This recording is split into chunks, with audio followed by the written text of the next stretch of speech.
Hello everyone, my name is Swapnil sir and इस video में discuss करने वाला है क्लास 9 का मैथमेटिक्स।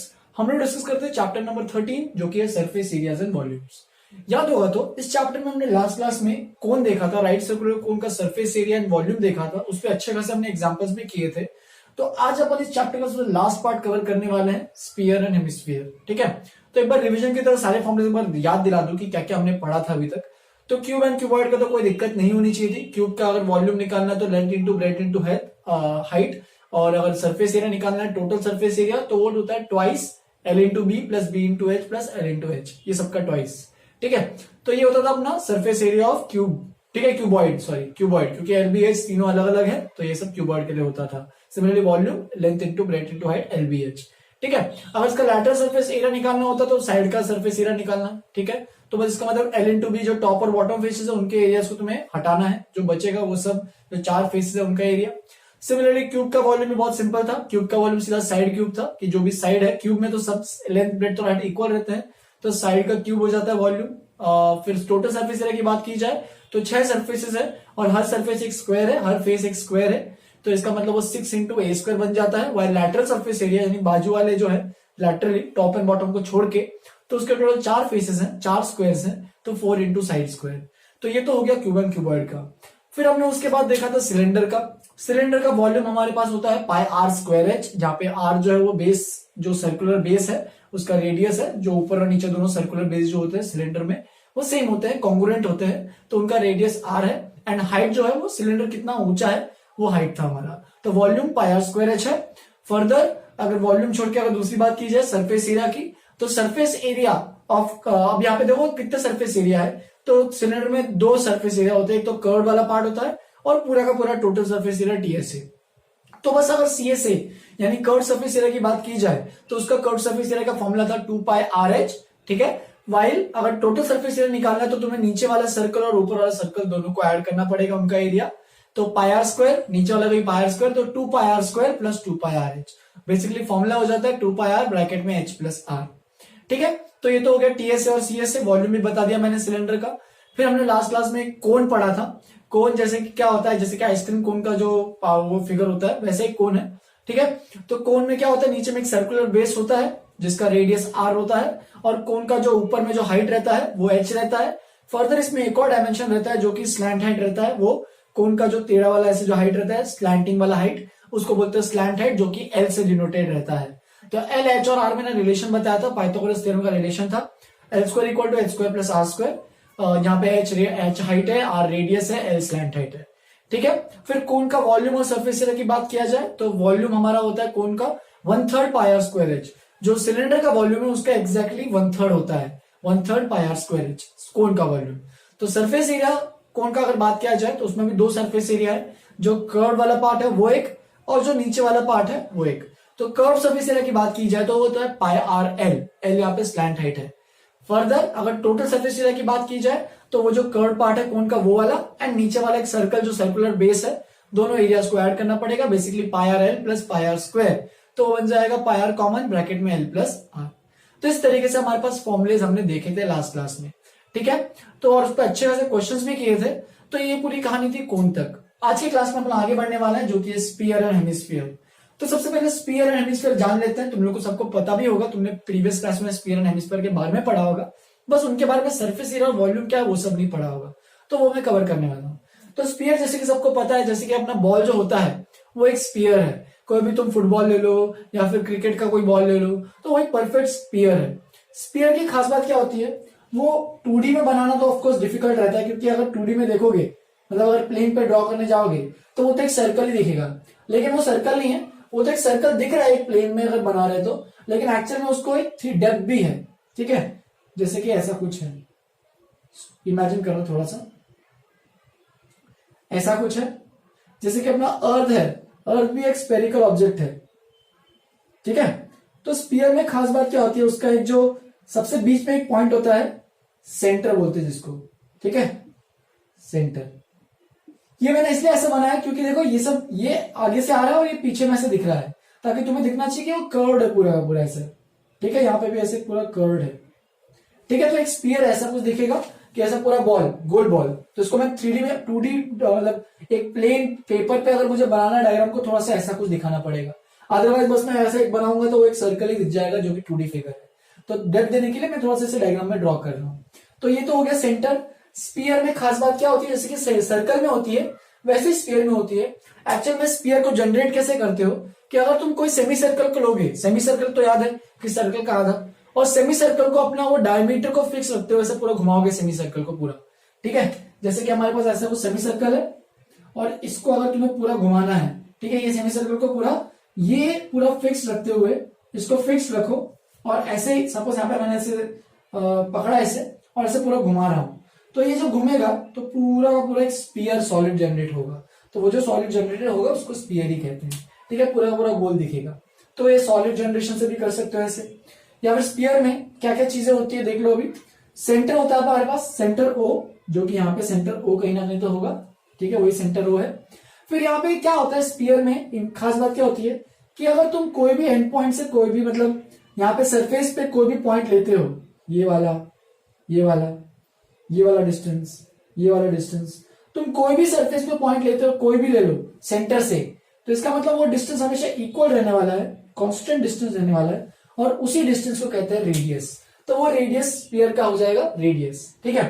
तो ये स्पीयर में खास बात क्या होती है कि सारे के सारे जो points on the boundary of the sphere है वो सब सेंटर से इक्वी डिस्टेंट रहते हैं, मतलब सबका डिस्टेंस सेंटर से सेम रहता है और उस डिस्टेंस को बोलते हैं हम लोग radius.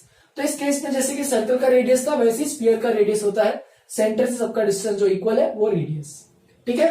It is a 3 dimensional solid figure, 3D figure है, made up of all points in the space which lie at a constant distance from a fix point. तो सारे पॉइंट जो कि कांस्टेंट डिस्टेंस पे है, जो कि फिक्स पॉइंट से, जो कि सेंटर है अपना फिक्स पॉइंट, यहाँ पे लिख सकते हो, यहाँ पे लिखा है वैसे, fix point called the centre of the sphere, जैसे ब्रैकेट में लिख सकते हो, and the constant distance is called radius R. तो ये जो फिक्स पॉइंट है वो सेंटर है और कांस्टेंट डिस्टेंस जो है वो रेडियस है, जो कि हमने सर्कल चैप्टर में पढ़ा था। तो सर्कल और स्फीयर थोड़े से लाइक है, मतलब थोड़े से बहुत सिमिलर है, बस ये 3D फिगर है, वो एक 2D फिगर है सर्कल, ठीक है। तो दोनों में डिफरेंस समझ में आना चाहिए। A line segment to the centre of the sphere, तो एक ऐसा लाइन सेगमेंट जो कि सेंटर से पास कर रहा है, and with the end points on the sphere. तो देखो एंड पॉइंट स्फीयर पे अगर लाई कर रहे हैं, जैसे कि ऐसा कुछ है और सेंटर से पास कर रहा है, तो उसे कहते हैं जैसे कि AOB।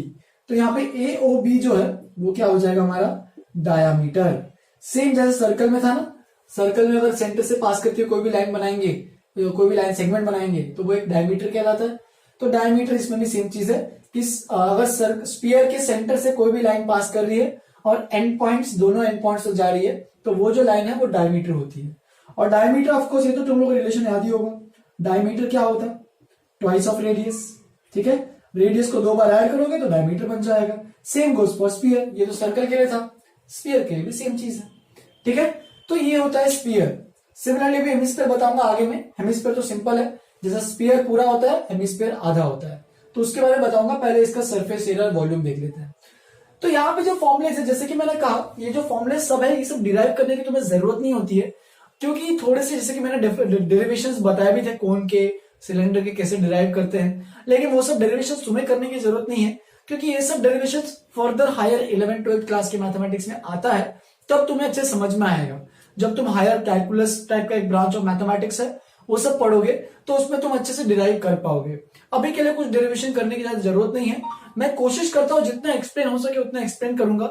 ये सरफेस एरिया को तो तुम बिना उस टॉपिक के, बिना अपना कैलकुलस जो पढ़ते हैं मैथमेटिक्स में आगे जाके, उसके बिना तो प्रूफ नहीं कर सकते हैं। तो इसको तो मैं प्रूफ नहीं कर रहा हूं, तो इसको सीधा तुम्हें याद ही रखना पड़ेगा। टोटल सरफेस एरिया या फिर curve surface area of sphere, यानी अगर स्फीयर हमारे पास है तो स्फीयर का जो, अभी देखो स्फीयर में कैसे पार्ट्स हैं, मतलब स्फीयर में कोई प्लेन फेस है क्या, नहीं है। तो एक खास बात याद रखो, स्फीयर में कोई एज या फिर कोई फेस नहीं रहता है, बस एक कर्व पार्ट रहता है, पूरा का पूरा ऐसा कर्व रहता है। तो कोई भी एक फेस नहीं है, कोई एज नहीं है, कोई वर्टेक्स नहीं है, कुछ भी नहीं है। तो ये कोई पॉलीहेड्रॉन नहीं है, क्योंकि पॉलीहेड्रॉन में फेसेस, एजेस और वर्टेक्स थे, वर्टाइसेस थे, तो इसमें ऐसा कुछ नहीं है। फर्दर इसमें स्फीयर की बात की जाए तो स्फीयर में हमेशा डिस्टेंस फ्रॉम द सेंटर हमेशा सेम रहने वाला है। फर्दर यहाँ पे अभी देखो टोटल सरफेस एरिया और कर्व सरफेस एरिया दोनों के दोनों सेम रहने वाले। क्यों? क्योंकि टीएसए और सीएसए देखोगे तो कर्व सरफेस एरिया मतलब देखो स्फीयर में बस एक ही पार्ट है, वो है कर्व, और कोई भी प्लेन फेस नहीं है। यहाँ पे अंदर में है, लेकिन वो तो अंदर में है ना, हमें तो बस सरफेस एरिया की बात करनी है। बाहर के सरफेस में कोई दिख रहा है क्या? नहीं। तो इसका मतलब जो स्फीयर है उसमें जो कर्व पार्ट है वही उसका टोटल पार्ट है, और कोई पार्ट ही नहीं उसके पास। इसलिए curve surface area of the sphere 4 pi square होता है। ये तुम्हें याद रखना है। यहाँ पे r जो है वो रेडियस है, और पाई जो इरेशनल क्वांटिटी 22/7 या फिर 3.14, जो मानना है मानो।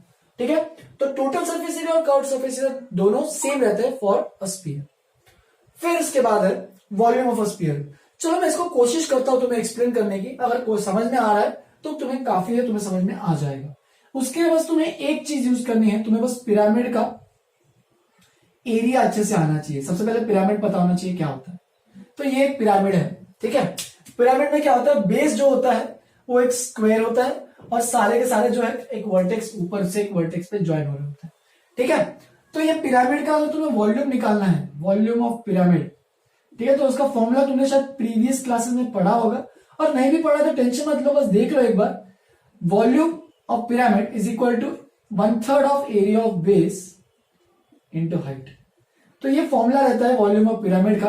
अगर नहीं भी याद है तो टेंशन मत लेना, इसको बस देख लो अभी के लिए, बस एक एक्स्ट्रा प्रूफ है, तुम्हें याद रखने की जरूरत भी नहीं है। ऐसे भी है 1/3 area of base into height. तो वॉल्यूम ऑफ स्फीयर प्रूफ करने के लिए मुझे इसका वॉल्यूम यूज होने वाला है।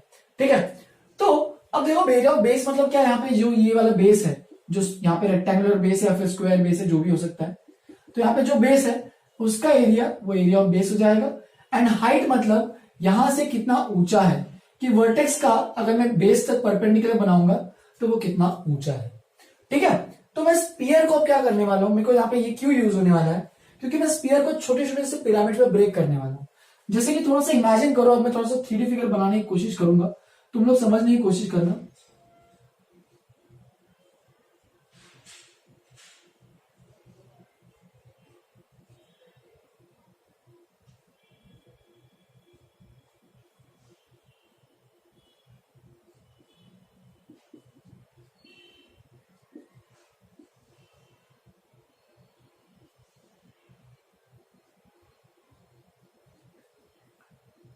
मैं थोड़ा सा स्पीयर को ब्रेक कर रहा हूं पूरा, थोड़ा सा इमेजिन करना तुम लोग भी।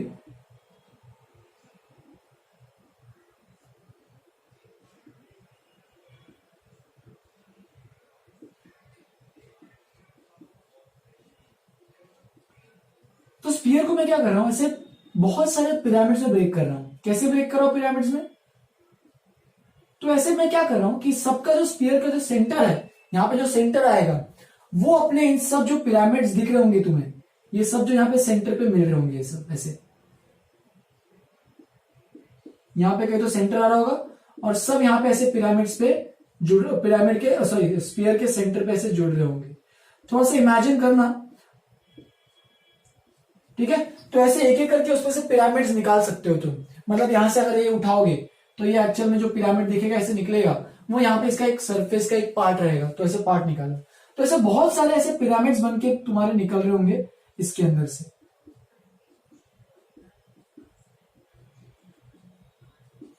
ठीक है, तो थोड़ा सा मैं गंदा सा डायग्राम बनाया, लेकिन तुम लोग समझ लेना एक बार कैसे बहुत सारे पिरामिड्स निकलेंगे, और सारे पिरामिड्स सब सेम टू सेम रहने चाहिए, क्योंकि कर्व सरफेस है तो हर एक सरफेस में से एक पिरामिड निकालना। मतलब अब ये पिरामिड में आप अगर देखोगे, तुम पिरामिड में देखोगे तो ये जो बेस दिखेगा तुम्हारा पिरामिड का, ऑफकोर्स थोड़ा सा कर्व होगा, लेकिन हम लोग उस केस में क्या मान सकते हैं, ये पिरामिड जो है वो ऐसा ही दिख रहा है। जैसे कि ये पिरामिड है ना, तो ये पिरामिड को ऐसे स्पीयर के अंदर डालो, ऐसे दिख जाएगा तुम्हें अपने आप। ऐसे बहुत सारे ऐसे छोटे छोटे पिरामिड्स स्पीयर बना रहे हैं। ठीक है, तो अगर तुम्हें अभी वॉल्यूम ऑफ पिरामिड निकालना है, वॉल्यूम ऑफ स्पीयर निकालना है, तो तुम क्या करते हो, इसमें जो भी यहाँ पे जो भी पिरामिड्स है उन सबके वॉल्यूम को ऐड करोगे, वॉल्यूम ऑफ ऑल पिरामिड्स। ठीक है, जो भी पिरामिड्स है उन सबके वॉल्यूम्स को ऐड करोगे, तो हर एक पिरामिड का वॉल्यूम तो 1/3 ऑफ, चलो सबका भी एरिया ऑफ बेस तो मुझे पता नहीं, लेकिन A1 मान लेता हूं उसको, एरिया ऑफ बेस। और हाइट सबका क्या रहेगा, सोचो ये जो हाइट है कि ये अंदर तक, तो यहां से सेंटर से इसका अंदर तक डिस्टेंस सोचो कितना होगा, हाइट होगा ना अपना वो, और हाइट कितना होगा वो एक्चुअल में, वही तो अपना रेडियस रहेगा R। तो ये A1 इंटू R, ये पहले वाले कोई एक पिरामिड लिया, उसका पहले वाले का एरिया है बेस का, फिर ऐसी 1/3 A2R, फिर ऐसी 1/3 सो अनटिल सपोज मैंने मान लो ऐसे n सच एरियाज, मैंने n सच पिरामिड्स में ब्रेक किया है सर्कल को, स्फीयर को, तो ऐसे an इंटू आर, सबका रेडियस, सबका जो हाइट है वो एक्चुअल में इक्वल टू रेडियस ही रहेगा, क्योंकि कोई भी पिरामिड उठाओगे तो उसका यहां से अगर डिस्टेंस निकालोगे सेंटर तक तो वो हमेशा क्या रहने वाला है, रेडियस आर ही रहने वाला है। ठीक है, तो सबका हाइट जो है वो रेडियस आर है। अब देख सकते हो 1/3 कॉमन है, आर भी कॉमन है, बचा a1 plus a2 plus a3 so on till an। अब ये a क्या है, a सब, ये सब, तो a1 मतलब ये वाला एरिया, a2 मतलब बाकी दूसरे वाले का surface area, area of base, सबके एरिया का जो बेस, सबके बेस का जो एरिया है उन सबको तुम्हें ऐड करना है। लेकिन अगर सोचोगे इन सबको ऐड करने पे तुम्हें एरिया ऑफ बेस जो मिलेगा, मतलब एरिया ऑफ बेस से सबको ऐड करोगे तो तुम्हें एक्चुअल में तो ये स्फीयर का सरफेस एरिया तो मिलने वाला है। इमेजिन करो, तो ये मिल जाएगा हमारे पास 1/3 आर सम ऑफ, या फिर ऐसे लिख दो surface area of the sphere, surface area of sphere, क्योंकि सारे एरियाज को ऐड करोगे तो पूरा स्फीयर का ही सरफेस एरिया आ जाएगा। ये हम लोग बस बेस की बात कर रहे हैं, एरिया ऑफ बेस, ऐसे सारे एरिया ऑफ बेस को ऐड करोगे तो तुम्हें तो वो कंस्टिट्यूट क्या कर रहा है, वो तो एक स्फीयर ही कंस्टिट्यूट कर रहा है, तो सारे एरियाज मिलके वो स्फीयर का एरिया दे लेगी, सरफेस एरिया। अब बस तुम्हें स्फीयर का सरफेस एरिया पता है, तो 1/3 R into 4 pi R square, तो इसीलिए ये वॉल्यूम ऑफ स्फीयर बन जाता है हमारे पास 4/3 पाई आर क्यूब। तो प्रूफ याद रखने की बिल्कुल जरूरत नहीं है, बस मैंने बस थोड़ा आइडिया होने के लिए, बस पता होने के लिए आइडिया दे दिया है। बाकी बस ये दोनों को याद रखो, फॉर्मूले क्या है, इसका 4 पाई आर स्क्वायर है, इसका 4/3 पाई आर क्यूब है। तो इस तरीके से volume of sphere and total surface या फिर curved surface area of sphere तुम्हें याद रखना है। लिख लो इसको अच्छे से। मैं हेमिस्फीयर भी कवर कर लेता हूं, हेमिस्फीयर और फिर एक हॉलो स्फीयर भी मुझे कवर करना है, फिर वो अपना टॉपिक ही खत्म हो जाएगा, फिर इस पे क्वेश्चन अपना करना स्टार्ट करेंगे। लिख लो पहले इसको अच्छे से नोटबुक में। चलो फिर आगे बढ़ते हैं। नेक्स्ट टाइप ऑफ फिगर जो है अपना हेमिस्फीयर है। तो हेमिस्फीयर तुमने वर्ड पहले कहीं सुना होगा, कहां सुना होगा, तो देखो अपने अर्थ में ही सुना होगा तुमने। और जैसे कि मैंने कहा एक स्फीयर है, अब स्फीयर में तब तुम दो हिस्सों की बात करते हो, क्योंकि अगर बीच में से अगर कोई प्लेन लेके काटते हो स्फीयर को, तो हमारे जो स्फीयर है वो दो हिस्सों में, दो इक्वल पार्ट्स में बट जाते हैं, तो वो जो दो इक्वल पार्ट्स होते हैं उनको बोलते हैं हेमिस्फीयर। अब ये जो अर्थ की मैं जो बात कर रहा था उसमें याद होगा, तो स्फीयर जो अर्थ है उसमें जो इक्वेटर के ऊपर का पार्ट जो होता है वो नॉर्दर्न हेमिस्फीयर होता है, और इक्वेटर के नीचे का पार्ट वो सदर्न हेमिस्फीयर होता है। तो ऐसे अर्थ को हेमिस्फीयर्स में डिवाइड करके हम लोग बात करते हैं। तो सेम वो हेमिस्फीयर एक्चुअली वहां से यहां पे आया है। तो हेमिस्फीयर का मतलब क्या है कि अगर मैं स्फीयर को, सपोज हमारे पास एक स्फीयर है, ठीक है, ऐसा कुछ इमेजिन करो, ऐसा कुछ स्फीयर है, ये सेंटर है, और अगर स्फीयर को मैं ऐसे एक प्लेन से काटता हूं जो कि एग्जैक्टली उसके सेंटर से जा रहा है, ठीक है, तो अगर मैंने ऐसे काटा पूरा स्फीयर को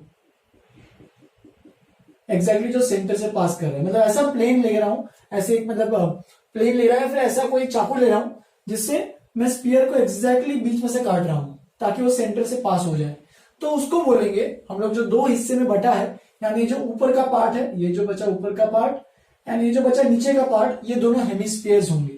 ठीक है, लेकिन बस एक हेमिस्फीयर की बात करनी है, तो हेमिस्फीयर कैसा होता है, तो वो एक ऐसा कुछ होता है, फिर उल्टा बना लो, नीचे वाला बना लो चाहिए तो कोई दिक्कत नहीं है।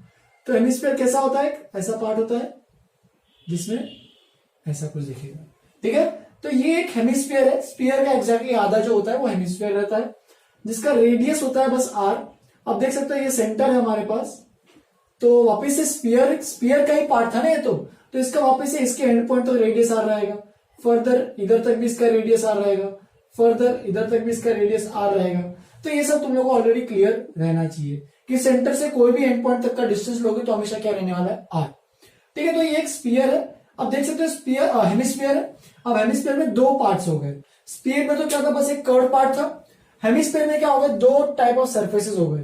एक तो देखो बीच में प्लेन सरफेस हो गया, देखो ये वाला सर्कुलर जो डिस्क है, सर्कुलर पार्ट जो है, सर्कुलर सरफेस, तो वो एक पार्ट हो गया।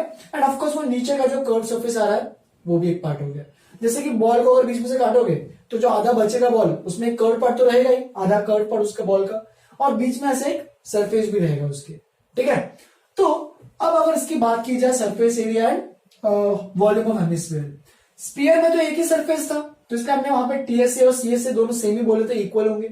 लेकिन यहाँ पे दो सरफेसेस हैं, तो यहाँ पे कर्व सरफेस एरिया जो रहेगा, curve surface area of hemisphere, यहाँ पे रेडियस आर है। ठीक है, याद रखना, मैं यहाँ पे लिख नहीं रहा हूं, बस यहाँ पे बता रहा हूं, रेडियस आर है। तो curve surface area of hemisphere, तो सोचो पूरे स्फीयर का कर्व सरफेस एरिया कितना था, 4 पाई आर स्क्वायर, या तो मैंने फॉर्मूला लिखा था।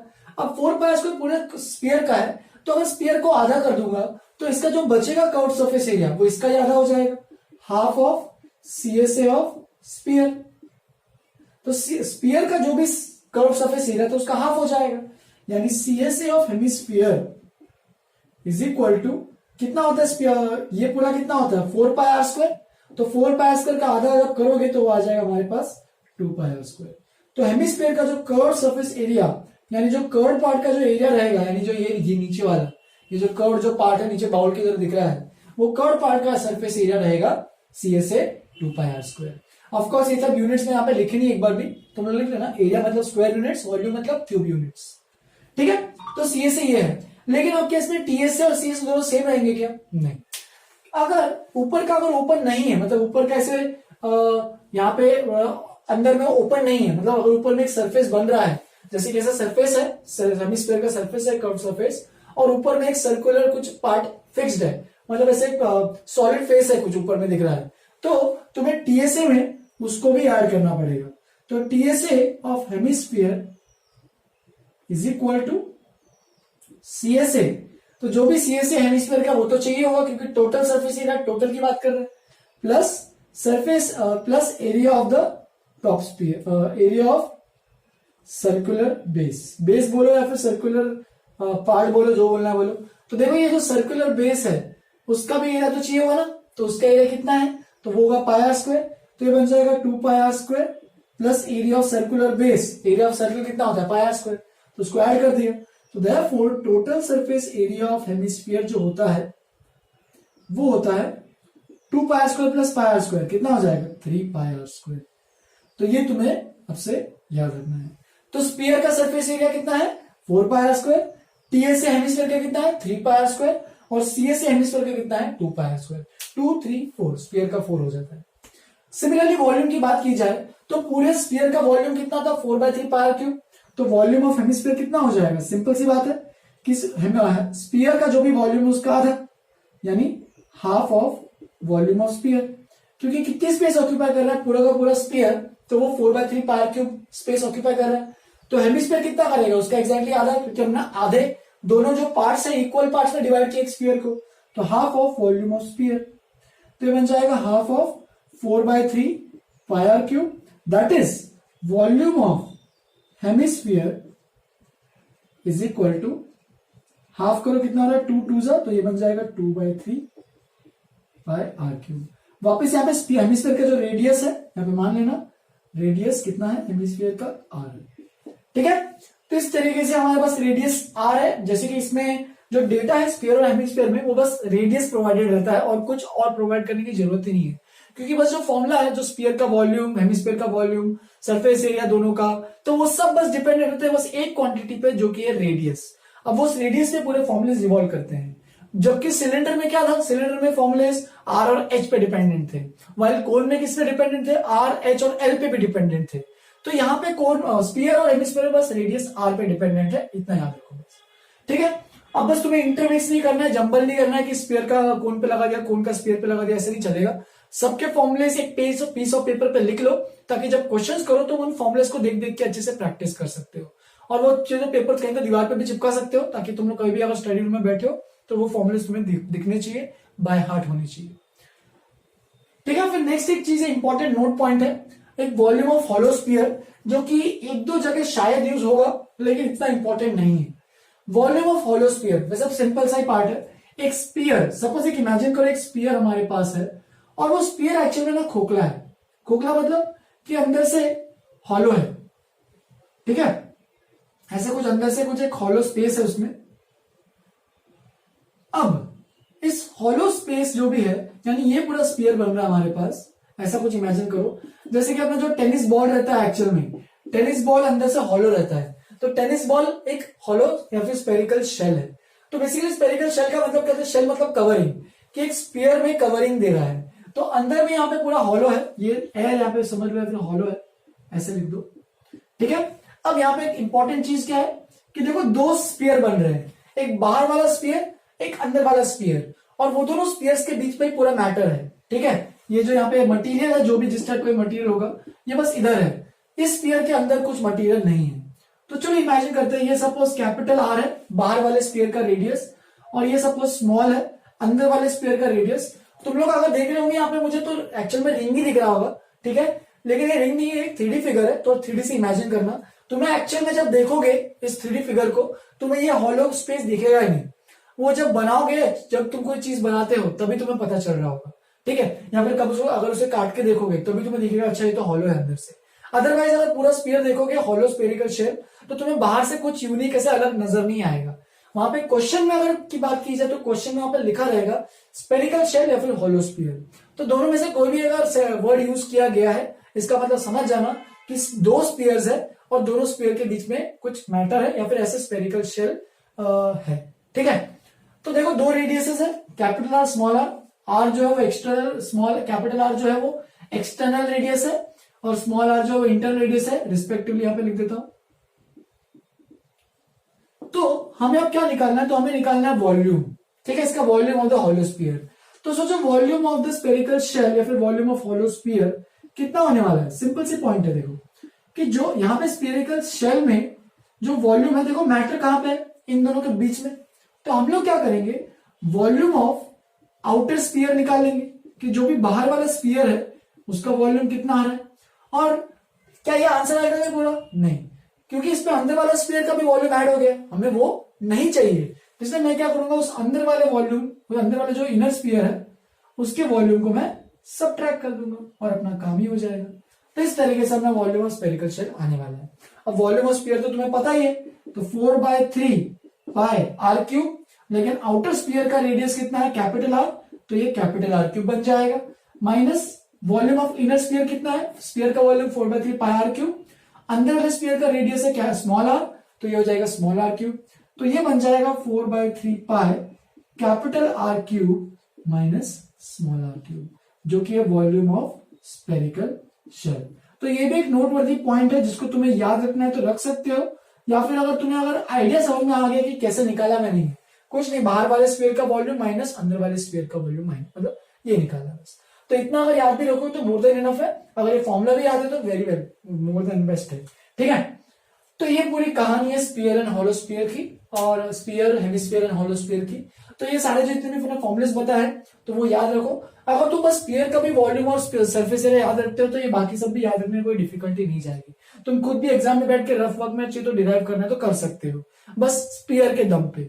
लेकिन अगर याद रखो, तुम्हारा ऑफकोर्स टाइम बचेगा, तो याद रखो तुम्हारा ही फायदा रहने वाला है, कुछ घाटा नहीं होगा। तो तुम लोग याद रखो, मैं तो रिकमेंड करता हूँ याद रखो, एक पीस ऑफ पेपर पे लिखो और प्रैक्टिस करते रहो क्वेश्चंस, ताकि ये सब फॉर्मुलेस अच्छे से याद हो जाए। लिख लो इसको अच्छे से। थियोरेटिकल पार्ट यहीं पे खत्म हुआ। अभी अपन बस एग्जाम्पल पे एग्जाम्पल करेंगे अलग अलग टाइप्स के। तो पहले इतना नोट में एक बार अच्छे से लिखो, आगे बढ़ते हैं। चलो फिर स्टार्ट करते हैं एग्जाम्पल्स के साथ। Example number 1, find the surface area and volume of a sphere of diameter 30 centimetre. तो देखो मैं क्वेश्चंस की डिफिकल्टी लेवल धीरे धीरे बढ़ाते जाऊंगा अभी, ठीक है, समझते जाओ तुम्हें क्या क्या चीजें करनी है अलग अलग, ठीक है। तो ज्यादा डिफिकल्ट क्वेश्चन स्टार्टिंग में तो नहीं लिया हूं, सबसे पहले सिंपल सा क्वेश्चन लिया है। तो एक स्फीयर है जिसका डायमीटर दिया है मुझे, डी बोल दो चाहिए तो 30 सेंटीमीटर, लेकिन स्फीयर में मुझे क्या चाहिए होता है, तो वो है रेडियस। तो रेडियस आर क्या हो जाएगा, डायमीटर का आधा यानी d/2, that is radius will be equal to 30/2, कितना हो जाएगा 15 सेंटीमीटर। तो हमारे पास रेडियस आ गया 15 सेंटीमीटर। अब ये रेडियस आ गया तो तुम सब कुछ निकाल सकते हो। तो सरफेस एरिया एंड वॉल्यूम निकालने बोल रहा है वो स्फीयर का। सरफेस एरिया कितना हो जाएगा स्फीयर का, तो वो होता है 4 पाई आर स्क्वायर, ठीक है। तो 3 पाई की वैल्यू उसने बोले 3.14 लो, रेडियस है 15 इंटू 15, आर स्क्वायर है 15 15 कर देना। बस अब कैलकुलेट करो, 15 से 225, 225 इंटू 4 कर दो, तो 25 4 से 100, ठीक है। 5 और 20 चेक कर लेते हैं, 4 से 10, 10 4 से 8 9, तो चेक कर लो ये 900 आ रहा है, एक बार देख लो। बिल्कुल 900 आ रहा है। अब 900 इंटू 3.14, तो एक काम करते हैं, इसका मतलब मुझे करना क्या है एक्चुअल में, 100 को 3 पॉइंट से मल्टीप्लाई कर दो, 2 बार डेसिमल आगे आ जाएगा। तो 314 इंटू 9 करना है बस तुम्हें, तो 4 9 से 36, ठीक है। 9 1 से 9 और 3 12 और 9 3 से 27 28। तो इसका मतलब देख सकते हो वॉल्यूम सरफेस एरिया जो आ रहा है वो आ रहा है 2826। अब सेंटीमीटर में पूरी कहानी थी तो इसको लिखेंगे स्क्वायर सेंटीमीटर। हो गया, सरफेस एरिया आ गया। अब सिमिलरली वॉल्यूम भी निकालो। तो वॉल्यूम क्या होता है फॉर्मूला, 4/3 पाई आर क्यूब, ठीक है। तो 4/3 पाई कितना है 3.14, आर कितना है 15, तो 15 का क्यूब यानी 15 इंटू 15 इंटू 15, तो ये बन जाएगा देखो 3 5 से 15। अब देख सकते हो यहाँ पे ये इंटू ये इंटू ये इंटू ये हमने ऑलरेडी ऊपर किया था, देख सकते हो 4 इंटू 3.15 15 इंटू 15, तो ये तो कितना आ गया था ऑलरेडी 2826, तो ये बन जाएगा 2826 तो है ही, इंटू और एक कुछ यहाँ पे मल्टीप्लाई हो रहा है वो है 5, खत्म। तो बस यहाँ पे मल्टीप्लाई कर लो, 6 5 से 30, 6 2 5 2 से 10 और 3 13, 1 कैरी ओवर, 5 8 से 41, 4 5 2 से 10 14, तो 1410 वॉल्यूम जो आ रहा है 1410 यूनिट क्या हो जाएगा, वॉल्यूम की यूनिट क्या होती है centimetre cube, cubic centimetre cubic units रहती है। तो इस तरीके से ये सरफेस एरिया हो गया स्फीयर का और ये हमारे पास हो गया वॉल्यूम, ठीक है। कई बार क्या होता है क्वेश्चन में तुम्हें यूनिट्स देख के अपने आप समझ में आ जाता है कि क्वेश्चन में करना क्या है, ठीक है। वो आगे बताऊंगा ये यूनिट्स का खेल, आगे कुछ क्वेश्चन आएंगे तो बताऊंगा। अभी के लिए एग्जांपल 2 देखते हैं। How many balls of radius, how many balls each of radius 2 centimetre can be made by melting a big ball of radius 8 centimetre. तो यहाँ पे क्या दिया है, एक बड़ा सा बॉल है 8 सेंटीमीटर जिसका रेडियस है, ठीक है। ऐसे बड़े से बॉल को क्या किया, मेल्ट किया है। सपोज मेटल बॉल है, यहाँ पे कुछ मान लेना मेटल का बॉल है, उसको मेल्ट किया तो मेल्ट हो गया, वो लिक्विड हो गया। अब वो लिक्विड होने के बाद मेल्ट होने के बाद वापस से उसको सॉलिडिफाई कर रहे हैं, तो सॉलिडिफाई करते हैं तो हम लोग वापस से वही बॉल नहीं बना रहे, हम लोग ऐसे छोटे छोटे छोटे बॉल बनाने जा रहे हैं, ठीक है। ऐसे बहुत सारे छोटे बॉल्स बनाए, ठीक है। तो बोल रहे ऐसे कितने सारे छोटे बॉल्स बनेंगे फ्रॉम वन बिग बॉल, तो ऐसे एक बड़े बॉल से ऐसे कितने छोटे छोटे बॉल्स बनने वाले हैं। बड़े बॉल का रेडियस जो है वो 8 सेंटीमीटर है, वाइल अगर छोटे बॉल की रेडियस की कैलकुलेट उसने बताया वो है 2 सेंटीमीटर। सबका रेडियस 2 सेंटीमीटर है छोटे बॉल का, तो ऐसे कितने छोटे बॉल लगेंगे। तो बेसिकली जब तुम मेल्टिंग कर रहे हो तो एक चीज याद रखना, तो ये जब तुम मेल्ट करोगे तो इसका वॉल्यूम कुछ चेंज होने वाला है क्या, नहीं। तो volume of this big ball will be equal to volume of all this small balls. ये सब जब जोड़ोगे, मान लो ऐसे n बॉल्स है, तो ऐसे n बॉल्स के वॉल्यूम को सबको जोड़ोगे तब जाके वो वॉल्यूम ऑफ बिग बॉल होने वाला है। ये चीज सोचो तुम लोग। तो देखो सबसे पहले मैं वॉल्यूम ऑफ बिग बॉल निकाल लेता हूं, ठीक है, या फिर पहले लिख लेता हूं। कैपिटल आर मतलब बड़े बॉल का रेडियस है विच इज 8 सेंटीमीटर, और स्मॉल आर मतलब छोटे बॉल का रेडियस है 2 सेंटीमीटर। बस मैंने अज्यूम किया, तुम लोग चाहिए तो एग्जाम में अच्छे से लिखना। Radius of the big ball capital R is equal to 8 centimetre, radius of the small balls capital R 2 centimetre, ठीक है। तो वॉल्यूम 1 लिख देता हूं, या फिर ऐसे लिख दो, वॉल्यूम ऐसे लिख दो पूरे, volume of big ball, volume of big ball that is V1 बोल दो। तो वॉल्यूम क्या होता है स्पीयर का, बॉल तो स्पीयरिकल होता है, तो 4/3 पाई क्यूब, तो ये बन जाएगा 4/3 पाई की वैल्यू उसने बोली नहीं रहने को, तो एक काम करेंगे हम पाई को भी वैसे ही छोड़ेंगे। मैं चीज तो अज्यूम कर सकता हूँ, कोई दिक्कत नहीं है, लेकिन 4/3 पाई को मैं कुछ छेड़खानी नहीं करने वाला हूँ, बस मैं 3 को देखूंगा और 3 को लिख दूंगा 8 का क्यूब, ठीक है। तो ये अपना हो जाएगा सेंटीमीटर क्यूब, वॉल्यूम V1 बोल देते हैं। तो volume of big ball is equal to इस तरीके से, मैंने कुछ सिंप्लीफाई नहीं किया है, क्यों नहीं किया है वो आगे समझ में आएगा अभी तुम लोगों को। तो वॉल्यूम ऑफ स्मॉल बॉल भी निकाल लेते सेम तरीके से, वॉल्यूम ऑफ स्मॉल बॉल उसको बोल देते हैं V2। तो जो भी ये स्मॉल बॉल्स हैं उन सबके एक पर्टिकुलर बॉल का वॉल्यूम, तो वॉल्यूम ऑफ 1 स्मॉल बॉल ऐसे लिख दो, 1 small ball V2 is equal to, वापस से वो भी स्फीयर ही है तो 4/3 पाई आर क्यूब। तो ये बन जाएगा V2 is equal to 4/3 pi, R कितना है छोटे बॉल का रेडियस, यहाँ पे कैपिटल आर लिख दो, यहाँ पे स्मॉल आर लिख दो, तो ये बन जाएगा सेंटीमीटर क्यूब। अब देखो तो यहाँ पे मैंने क्या किया, दोनों बॉल्स के वॉल्यूम निकाल लिए।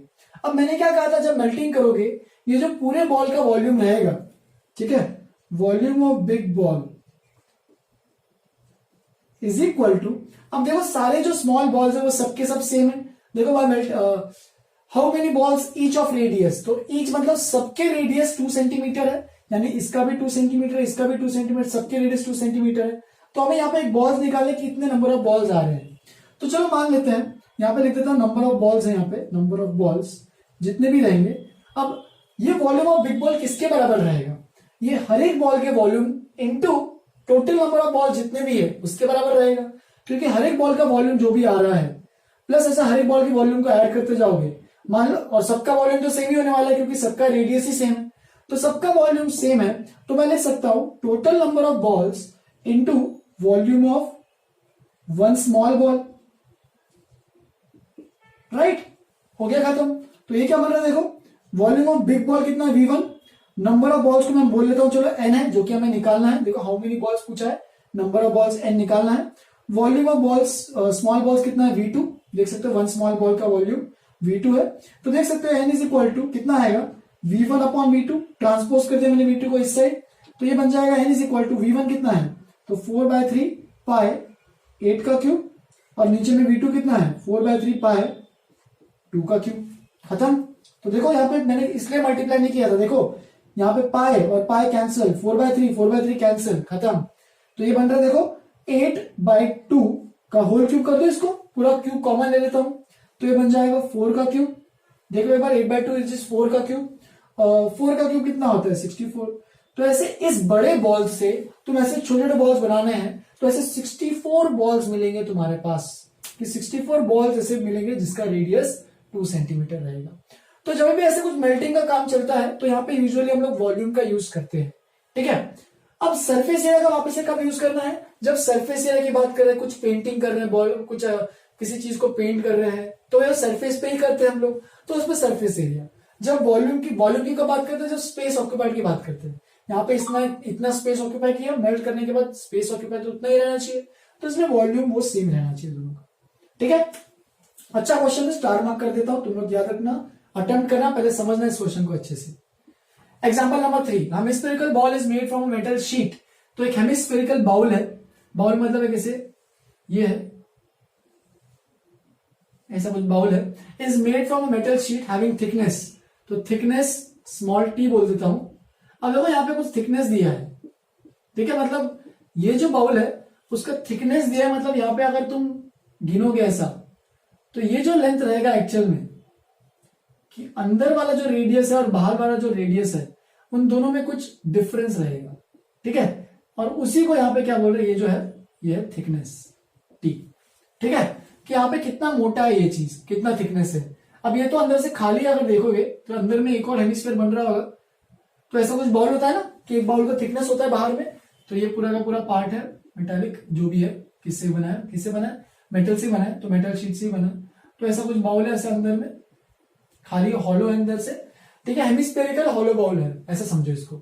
थिकनेस 0.3 सेंटीमीटर दिया है। इनर रेडियस यानी अंदर से इसका रेडियस स्मॉल आर बोल देता हूं, तो इनर रेडियस स्मॉल आर बोल देते हैं, जो कि दिया है हमारे पास 24.7 सेंटीमीटर।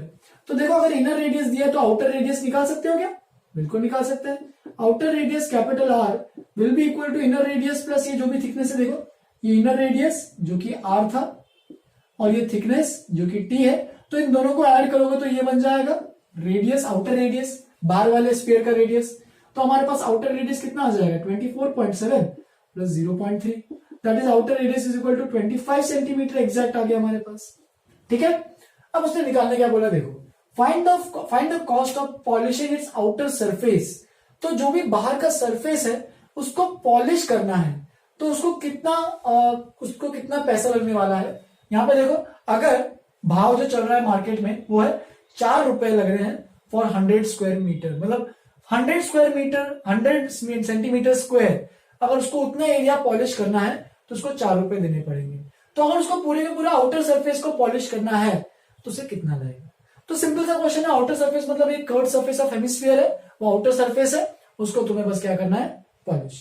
अब यहाँ पे एक चीज देखो कि बस आउटर सरफेस को ही पॉलिश करना है, क्योंकि यहाँ पे अभी देखो एक और तुम लोग को डाउट आएगा कि सर ये जो आपने ऊपर में जो शेड किया है वो ऊपर भी तो आउटर है, तो उसको नहीं गिनना है, हमें हेमिस्फेरिकल बाउल की ही बात कर रहे हैं। तो आउटर सरफेस मतलब जो बाउल का जो है पार्ट आउटर वाला, उसी को मतलब उसी को पॉलिश करना है।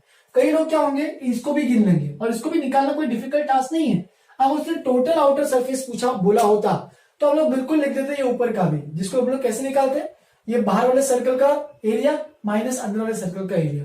तो ये वाला जो अगर इसको टॉप व्यू से देखोगे तो ऐसा तो दिखेगा ना टॉप व्यू से, तो ये वाला भी अगर लेना पड़ता तो तुम वो वाला कैसे निकालते, ये बाहर वाले सर्कल का रेडियस आर है, अंदर वाले का रेडियस स्मॉल आर है, तो इसका अगर एरिया निकालना है तो वो तुम कैसे निकालते हैं, pi capital R square minus small R square, ठीक है। ये तो बस एक्स्ट्रा चीज बता रहा हूं मैं, जो कि इस क्वेश्चन में यूज नहीं करनी है। इसमें बस आउटर सरफेस का मतलब ये कर्व सरफेस जो आउटर सरफेस है हेमिस्फीयर का वो। तो देखो चलो सबसे पहले निकाल लेते हैं कि कर्व सरफेस आउटर सरफेस कितना है। Outer surface area outer surface area. ध्यान देना यहाँ पे बस आउटर सरफेस है, वो अंदर का बॉल है वो भी नहीं लेना हमें, अंदर का इनर सरफेस हो जाएगा। Outer surface area will be equal to कितना होता है हेमिस्फीयर का सरफेस एरिया, तो वो होता है 2 पाई आर स्क्वायर। ठीक है, यहाँ पे कैपिटल आर लिखना पड़ेगा मुझे क्योंकि बाहर वाले का रेडियस है। तो ये बन जाएगा पाई की वैल्यू उसने बोला 3.14 लो, तो उसी को लेते हैं। रेडियस बाहर वाले का है 25 और 25, तो ये कितना बन जाएगा 25 2 जा 50 50, या फिर एक काम करते हैं 625 इंटू 2 कर लेते सीधे। 25 का स्क्वायर 625 इंटू 2, ये हो जाएगा 50 1250। तो वह अब बन रहा है हमारे पास 31.4 इंटू 125। ये मैंने कैसे किया 1250 का जीरो जो है एक डेसिमल आगे बढ़ा दिया 3.14 में से।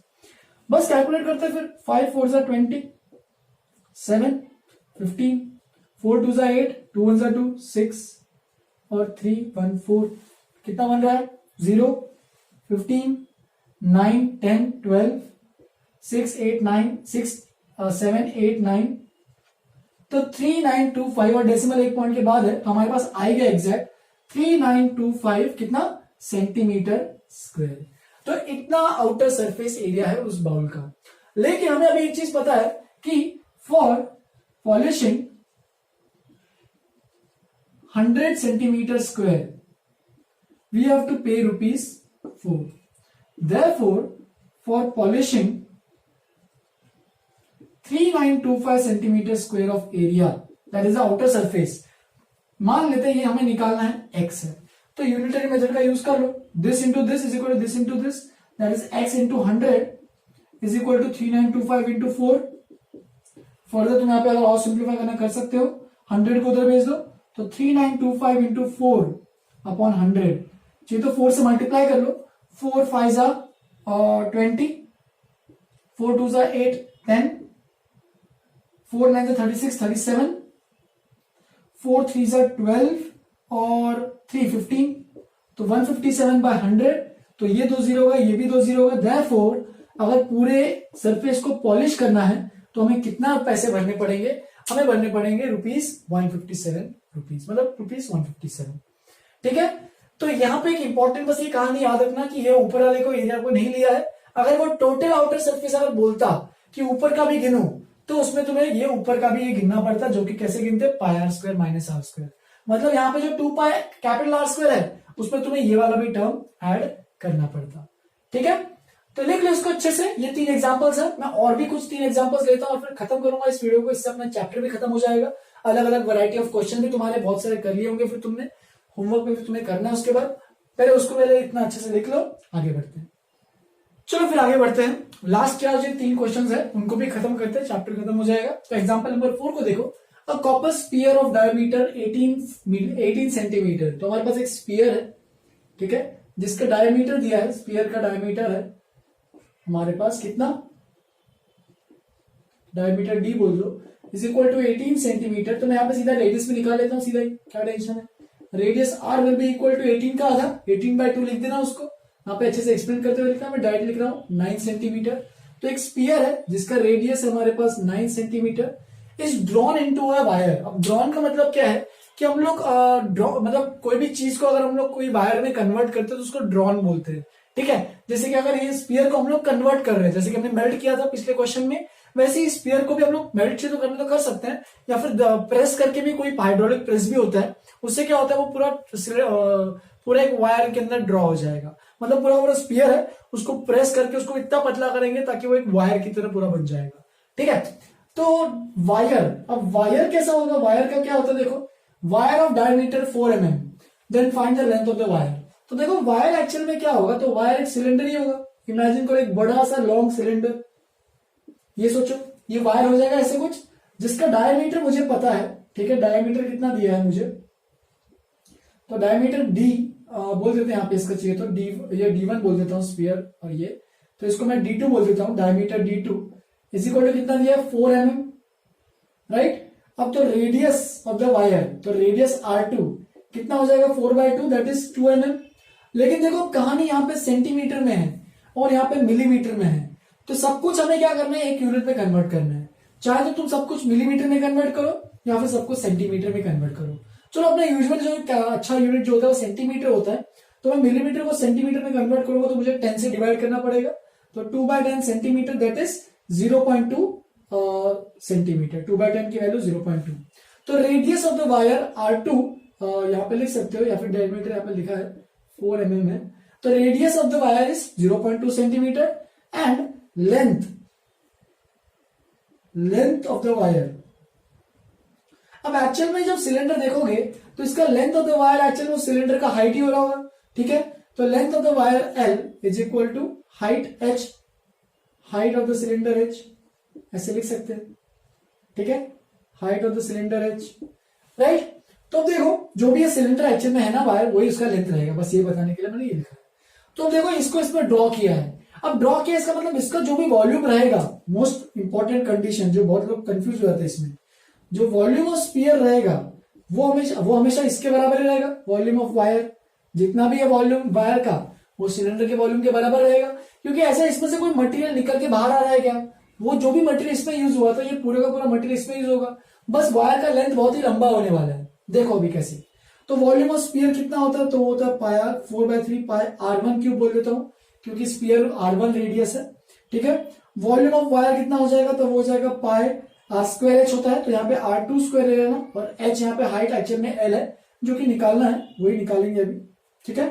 तो पाई और पाई तो कैंसिल करते हैं दोनों साइड से, तो ये बचेगा 4/3 R1 कितना 9, तो 9 का cube is equal to R2², तो R2 कितना 0.2, तो 0.2 का स्क्वायर इंटू H एक्चुअल में क्या है, H अपना एक्चुअल में हाइट ऑफ द सिलेंडर जो भी है वो एक्चुअल में वायर का लेंथ ही है, और वही तो हमें L की वैल्यू निकालनी है। तो L इज इक्वल टू यहाँ पे लिखते हैं अभी 4/3 इंटू 9 क्यूब, और ये 0.2 स्क्वायर नीचे आ जाएगा इस तरीके से, ठीक है। तो ये बन जाएगा, चलो कैलकुलेट करते हैं अभी, 9 इंटू 9 इंटू 9, यहाँ पे इसको लिख देता हूँ, चाहिए तो मैं 0.2 को 2/10 लिख सकता हूँ, या फिर ऐसे भी लिखोगे तो कोई दिक्कत नहीं है, 0.2 इंटू 0.2, ठीक है। तो 2 1 जा यहाँ पे 2, और ये भी 2 कैंसिल, 3 1 जा 3 जा कैंसिल। तो देखो क्या बन रहा है, 81 इंटू 3, तो 81 इंटू 3 हो जाएगा 243, और ये बन रहा है नीचे में 0.1 इंटू 0.1, तो 0.01। फर्दर अगर और कैलकुलेट करोगे लेंथ 243, 0.01 को तुम लिख सकते हो 1/100, और 243 इंटू 100 हो जाएगा, तो इसका मतलब ये आ जाएगा 24300, 2 बार 0, और किसमें यूनिट की बात कर रहे थे, सेंटीमीटर की बात कर रहे थे। तो अगर तुम्हें फर्दर इसको कन्वर्ट करें तो और भी कन्वर्ट कर सकते हो, इसको लिख सकते हो 24300/00, सेंटीमीटर को मीटर में कन्वर्ट कर रहा हूं मैं बस, ताकि वो 2 0 हट जाए। तो इसका मतलब ये और ये कैंसिल, तो ये बन जाएगा length of the wire is actual में 243 मीटर। तो सोच सकते हो इतना पतला वायर अगर बना रहे हैं तो वो कितना लंबा वायर हो जाएगा इतने बड़े स्पीयर से, तो वो 243 मीटर का वायर होगा। तो देखो इतने बड़े स्पीयर से हमने इतना लंबा वायर क्रिएट कर लिया है, जिसका डायमीटर बहुत ही छोटा है। तो इस तरीके से हमारा ये ड्रॉन इनटू वायर्स वाला केस, ये भी क्वेश्चन, ऐसे भी टाइप के क्वेश्चन तुम्हें करना आना चाहिए। Next, hemispherical dome of building needs to be painted. तो यहाँ पे वही सेम क्वेश्चन जो मैंने पहले लिया था, हेमिस्फेरिकल डोम है, मतलब डोम मतलब ऊपर का पार्ट जो होता है, ठीक है, मंदिर के जो ऊपर में होता है डोम जैसा वो, तो वही उसकी बात कर रहा है। तो उसको पेंट करना है। सर्कमफ्रेंस ऑफ द डोम मतलब बेस जो है, circumference of the base of the dome, circumference of the base. अब बेस क्या है, सर्कमफ्रेंस मतलब बेस कौन सा फिगर है, देखो बेस हेमिस्फीयर है, तो ऑफकोर्स उसका बेस जो सर्कल ही रहेगा। Circumference of the base is 17.6 metre. तो देयरफॉर सर्कमफ्रेंस ऑफ सर्कल कितना रहता है हमारे पास, circumference of circle is equal to 17.6, which is equal to circle का सर्कमफ्रेंस कितना रहता है 2 पाई r, जो कि याद रहना चाहिए। यहाँ पे पाई दिया नहीं है, तुम चाहे तो 3.14 अज्यूम कर सकते हो, या फिर 22/7 भी लोगे तो कोई दिक्कत नहीं है, तो 22/7 ही लेते हैं। तो यहाँ पे रेडियस निकालना है मुझे, तो रेडियस इज इक्वल टू 17.6/2 पाई, तो ये बन जाएगा 17.6 2 पाई, पाई की वैल्यू 22 और ऊपर में भेज देता हूँ 7, थोड़ा सा कैलकुलेशन में खुद से कर रहा हूँ डायरेक्टली। तो 22, 11 2 जा 22, 11 1 जा 11, 11 6 जा 16, ठीक है। तो 2 1 जा 2, 2 1 जा 2, तो 4 से डिवाइड करना है, तो 4 से 16, तो 7 इंटू 0.4 बन जाएगा हमारे पास 2.8, और यूनिट किस में था, तो मीटर में था। तो ये सब कैलकुलेशन तुम लोग खुद भी करो, तो हमारे पास रेडियस आ जाएगा 2.8 मीटर्स। तो देखो हमें करना क्या है, हमें एक्चुअल में उस डोम को पेंट करना है। तो पेंट करने की बात आती है तो किसकी बात करते हैं, वॉल्यूम है सरफेस एरिया की, सरफेस एरिया की, क्योंकि सरफेस पे तो पेंट करेंगे। तो सरफेस एरिया वो भी कर्व वाला, अंदर वाला सर्कुलर बेस को अंदर पेंट नहीं करना, बस डोम को पेंट करना है। तो curve surface area of hemisphere कितना होगा, वो हमें पता है कितना होता है, 2πr², जो कितना हो जाएगा 2 इंटू 22/7 इंटू 2.8 इंटू 2.8, ठीक है, 7 4 जा 28। अब थोड़ा सा कैलकुलेशन करना है तुम्हें, तो कितना हो जाएगा देखो 44 और 44 इंटू 4 0.4, तो 117.6 हो जाएगा, 17.6 इंटू 2.8, थोड़ा सा कैलकुलेशन करते हैं, 6 8 48, 7 56, 60, 14, 6 2 12, 7 2 14, 15, 2 1 2 3, 8 2 9 4, 2 के बाद पॉइंट है तो इसका 49.28। तो हमारे पास कर्व सरफेस एरिया आ गया हमारे पास कितना 49.28 मीटर स्क्वायर। देखना पूरी कहानी मीटर में चल रही है, देखो यहाँ पे मीटर है तो यहाँ पे मीटर में ही चलेगी पूरी कहानी, ठीक है। तो अब देखो, लेकिन अपना जो आंसर है वो एक्चुअल में किसमें दे रहा है, सेंटीमीटर स्क्वायर में बोल रहा है, देखो 100 सेंटीमीटर स्क्वायर।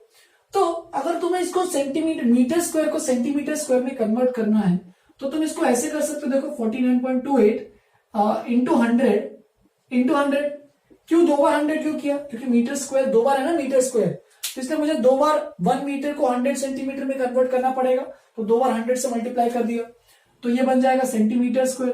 तो therefore curved surface area is equal to कितना आ रहा है, 2 बार 100 मल्टीप्लाई करो तो 492800 सेंटीमीटर स्क्वायर।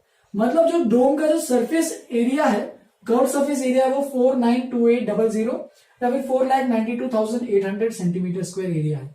अब लेकिन for polishing, cost of polishing 100 metre square कितना है, cost of polishing 100 centimetre square is equal to ₹5। तो देयरफॉर कॉस्ट ऑफ पॉलिशिंग कितना करना है अभी 492880 सेंटीमीटर स्क्वायर को कितना लगेगा, तो तुम ये सब में जगह नहीं है इसलिए मैं अवॉइड कर रहा हूं, तुम लोग यूनिटरी मेथड वापस से लगाओ उसमें, तो वो आ जाएगा हमारे पास 492800 इंटू 5/100। तो फाइनल आंसर जब निकालोगे तो 4928 इंटू 5 करना पड़ेगा, तो हमारे पास फाइनल आंसर आएगा, मैं यहां पर लिख देता हूं कितना आ रहा है 5 8 40, या फिर चलो इधर नीचे लिख देते हैं, ऊपर पे लिख देते हैं, जगह ही नहीं, तो यहां पे लिख देता हूं, तो हमारे पास बन रहा है इतना 5 8 40 बन रहा है, तो is equal to cost ₹5 is equal to ₹5, 5 8 40, 4 carry over, 5 2 10 14, 1 carry over, 5 9 45 46, 4 carry over और 5 4 20 24, तो 24,640। मतलब मुझे अगर पूरे डोम को पॉलिश करना है, पेंट करना है इनफैक्ट, तो अगर पूरे डोम को पेंट करने के लिए मुझे 24,000 रुपए खर्च करने पड़ेंगे, अगर भाव मार्केट में ये चल रहा है तो 100 मीटर स्क्वायर के हिसाब से 5 रुपए अगर दे रहा है तो मुझे 4928 100 सेंटीमीटर स्क्वायर है, तो मुझे उसके लिए कितना 24,000 रुपए पे करने पड़ेंगे, ठीक है। तो ऐसे सिंपल क्वेश्चंस पूछ सकता है, ज्यादा डिफिकल्ट क्वेश्चन नहीं है, समझते चलो, बस तुम्हें अगर कंसेप्ट समझ गया तो तुम सारे क्वेश्चन बना लोगे। लास्ट क्वेश्चन आज का खत्म कर रहा हूं, the volume of 2 hemispheres are in the ratio 8:27। तो 2 हेमिस्फीयर्स है, दोनों के वॉल्यूम का रेशियो दिया है, V1 और V2 दोनों के वॉल्यूम मान लेता हूं, यानी V1/V2 इज इक्वल टू 8/27। फिर उसने क्या पूछा, what is the ratio of the radii, तो वॉल्यूम ऑफ क्या है हेमिस्फीयर है, तो वॉल्यूम ऑफ हेमिस्फीयर कितना रहता है, तो वो रहता है 2/3 πr3, राइट। तो हम लोग दोनों का भी वॉल्यूम यूज करेंगे, तो V1 को क्या लिखेंगे 2/3 पाई, रेडियस इसका अलग होगा तो πr1³ बोल देता हूं, और V2 का वॉल्यूम 2/3 दूसरे हेमिस्फीयर का वॉल्यूम r2³ बोल देता हूं, इज इक्वल टू कितना दिया है 8/27। तो देख सकते हो 2/3 कैंसिल, पाई और पाई भी कैंसिल, बचा क्या r1³ is equal to 8/27, implies r1/r2 का whole cube is equal to 8/27। अब 8/27 को तुम फर्दर लिख सकते हो, देखो 2 8 किसका क्यूब है तो वो 2 का क्यूब है, और 27 किसका क्यूब है वो 3 का क्यूब है, तो इसको लिख सकते हो क्या 2/3 का होल क्यूब। तो देख सकते हो यहाँ पे भी होल क्यूब, यहाँ पे भी होल क्यूब, इसको अगर उधर भेजोगे होल क्यूब को, ये दोनों कैंसिल हो जाएंगे, तो therefore r1/r2 is equal to 2/3, that is r1 is to r2 is equal to 2:3। तो therefore the ratio of the radii is 2:3। 3। यानी पहले वाले का वॉल्यूम, पहले वाले का जो रेडियस है, अगर हमारे पास 10 सेंटीमीटर है तो दूसरे वाले का रेडियस 15 सेंटीमीटर रहेगा। पहले वाले का रेडियस 20 सेंटीमीटर है तो दूसरे वाले का रेडियस 30 सेंटीमीटर रहेगा। और अगर ऐसा रेडियस का रेशियो तो वॉल्यूम का रेशियो ऐसा बनेगा। ठीक है, तो देख सकते हो वॉल्यूम और रेडियस के बीच में रिलेशन क्या है एक्चुअल में। वॉल्यूम, स्फीयर की बात कर रहा हूं बस, वॉल्यूम जो होता है वो प्रोपोर्शनल रहता है रेडियस के क्यूब, मतलब क्यूब ऑफ द रेडियस जो भी रहता है वो वॉल्यूम के प्रोपोर्शनल रहता है। तो ये बस स्फीयर और सेमी स्फीयर की बात है, बाकी सबके लिए कुछ नहीं है। तो ये बस एक्स्ट्रा चीज बताइए, समझ लेना इसको। चलो फिर यहीं पे खत्म करते हैं, इसी से अपना ये चैप्टर खत्म हुआ। नेक्स्ट वीक, नेक्स्ट क्लास में हम लोग स्टैटिस्टिक्स को भी स्टार्ट करेंगे और प्रोबेबिलिटी को भी मैं सोच रहा हूँ उसी क्लास में खत्म करूंगा। ठीक है, क्योंकि मेरा प्लान ही था इसी वीक तक खत्म करना है। तो मैं एक्स्ट्रा क्लास आज ले रहा हूं, तो तुम लोग उसको अटेम्प्ट तो देख ही रहोगे अभी। और अगर तुम्हारा कल का क्लास में जो है तुम लोग को मैं लाइव लेक्चर ले रहा हूँ, ठीक है, तुम लोगों को मैंने व्हाट्सएप पे मैसेज भी किया ही था ऑफकोर्स, तो मैं लाइव लेक्चर लूंगा। उसमें तुम्हारे स्टैट्स और प्रोबेबिलिटी जो बचे हैं उन चैप्टर्स को मैं लाइव लेक्चर के थ्रू ही एक्सप्लेन करने वाला हूँ। तो सबको प्रेजेंस अपना दिखाना है उसमें अच्छे से, और अगर कोई डाउट आता है तो तुम लाइव टू लाइव पूछ सकते हो। और अगर अभी तक जो भी कंसेप्चुअल डाउट आ रहा है तो तुम वो भी उस क्लास में पूछ सकते हो आफ्टर जो भी मैं टॉपिक सिखाने के बाद। ठीक है, फिर यहीं पे खत्म करते हैं, आज के लिए इतना ही। Have a good day.